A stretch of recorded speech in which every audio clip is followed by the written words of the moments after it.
राधे राधे, जय श्री कृष्णा। आज मैं आपको सुना रही हूँ निर्जला एकादशी व्रत कथा। तो ध्यान पूर्वक सुनो। हाथ में मिश्री के दाने और साथ में जल का लोटा होकर एकाग्रचित होकर प्रसन्न मन से बैठ जाएं। तो चलिए शुरू करते हैं। श्री हरि विष्णु की जय।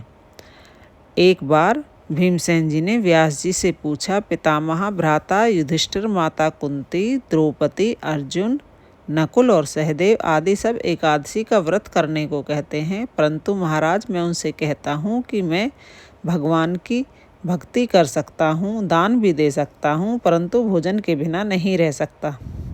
इस पर व्यास जी कहने लगे, हे भीमसेन, यदि तुम स्वर्गलोक की प्राप्ति अभिष्ट है और नरक को दूषित समझते हो तो दोनों एकादशियों को भोजन न करना। भीमसेन बोले, महाबुद्धिमान पितामह, मैं आपके सामने सच्ची बात कहता हूँ। एक बार भोजन करके भी मुझसे व्रत नहीं किया जा सकता, फिर उपवास करके तो मैं रह ही कैसे सकता हूँ। मेरे उदर में वृक नाम अग्नि सदा प्रज्वलित रहती है, अतः जब तक मैं बहुत अधिक खाता हूँ तभी तक वह शांत होती है। इसलिए महामुने, मैं वर्ष में केवल एक ही उपवास कर सकता हूँ जिससे स्वर्ग की प्राप्ति सुलभ हो तथा जिसे करने से मैं कल्याण का भागी हो सकूँ। ऐसा कोई व्रत हो तो मुझे बताइए, मैं उसका यथोचित रूप से पालन करूँगा। व्यास जी बोले, भीम, ज्येष्ठ मास में सूर्य वृष राशि पर हो या मिथुन राशि पर शुक्ल पक्ष में जो एकादशी हो उसका यत्न पूर्वक निर्जल व्रत करो। केवल कुल्ला या आचमन करने के लिए मुख में जल डाल सकते हो, उसको छोड़कर और किसी प्रकार का जल विद्वान पुरुष मुख में न डालें, अन्यथा व्रत भंग हो जाता है। एकादशी को सूर्योदय से लेकर दूसरे दिन तक सूर्योदय तक मनुष्य जल का त्याग करे तो यह व्रत पूर्ण होता है।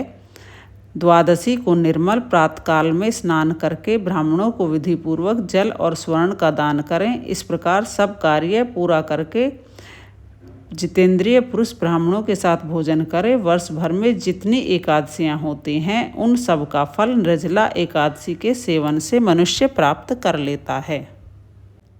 इसमें तनिक भी संदेह नहीं है। शंख, चक्र और गदा धारण करने वाले भगवान केशव ने मुझसे कहा था कि यदि मानव सबको छोड़कर एकमात्र मेरी शरण में आ जाए, एकादशी को निराहार रहे, तो वह सब पापों से छूट जाता है। एकादशी व्रत करने वाले पुरुष के पास विशालकाय, विकराल आकृति और काले रंग वाले दंडपाशकारी भयंकर यमदूत नहीं जाते। अंतकाल में पीताम्बरधारी, सौम्य स्वभाव वाले, हाथ में सुदर्शन धारण करने वाले और मन के समान वेगशाली विष्णुदूत आकर इस वैष्णव पुरुष को भगवान विष्णु के धाम में ले जाते हैं। अतः निर्जला एकादशी को पूर्ण यत्न करके उपवास करना चाहिए।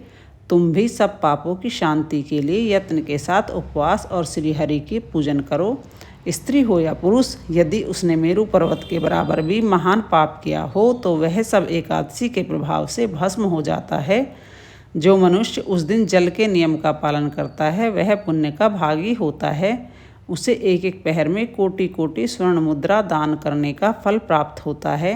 सुना गया है, मनुष्य निर्जला एकादशी के दिन स्नान, दान, जप आदि जो भी कुछ भी करता है वह सब अक्षय होता है। यह भगवान श्री कृष्ण का कथन है।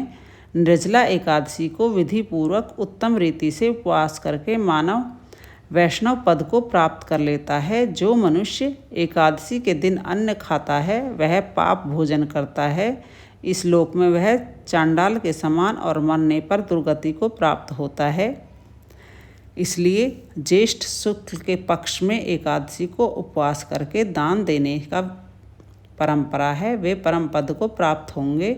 जिन्होंने एकादशी को उपवास किया है वो ब्रह्म हत्या, शराबी, चोर तथा गुरुद्रोही होने पर भी सब पापों से मुक्त हो जाएंगे। हे कुंती नंदन, निर्जला एकादशी के दिन श्रद्धालु स्त्री पुरुषों के लिए जो विशेष दान और कर्तव्य विहित है उसे सुनो। उस दिन जल में शयन करने वाले भगवान विष्णु का पूजन और जलमयी धेनु का दान करना चाहिए अथवा किसी गाय को भोजन खिलाना चाहिए। पर्याप्त दक्षिणा और भांति भांति के मिठाइयों के द्वारा यत्नपूर्ण ब्राह्मणों को संतुष्ट कराना चाहिए। ऐसा करने से ब्राह्मण संतुष्ट होते हैं तो उनके संतुष्ट होने पर श्री हरि मोक्ष प्रदान करते हैं।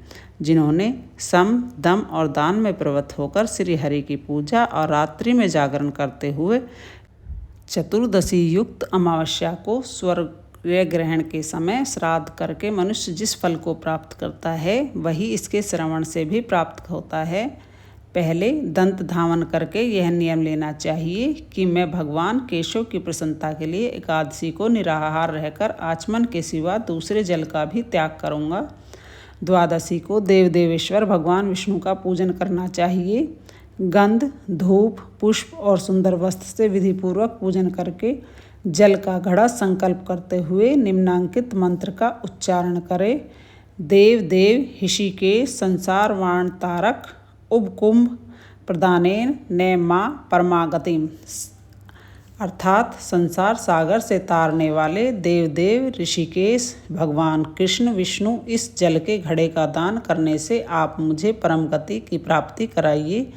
भीमसेन ज्येष्ठ मास में शुक्ल पक्ष की जो शुभ एकादशी होती है उसका निर्जल व्रत करना चाहिए तथा उस दिन श्रेष्ठ ब्राह्मणों को शक्कर के साथ जल के घड़े का दान करना चाहिए।